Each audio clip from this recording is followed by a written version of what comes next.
ito ngayon ang mga sangkap. Ito yung mga spices.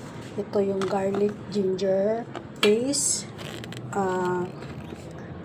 mushroom, coconut milk, onion at least, coriander leaves.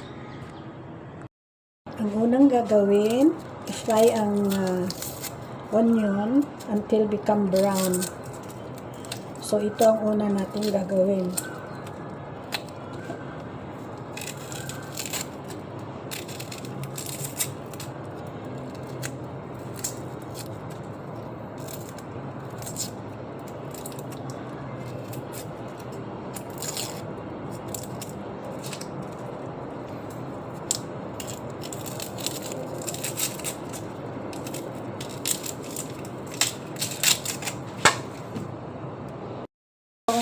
So, itong unang gagawin natin.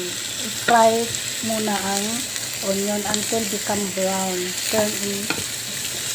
Hindi naman yung brown na brown. Basta may ano lang sa ito. Ito ang first step sa paggawa ng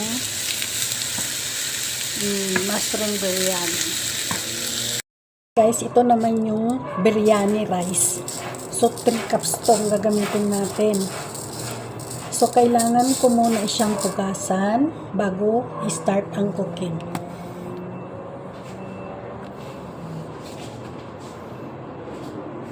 Ito yung mga ingredients ko sa pagluto muna ng rice. Ito yung cinnamon. Ito yung bay leaf, star anise, cardamom, and okay.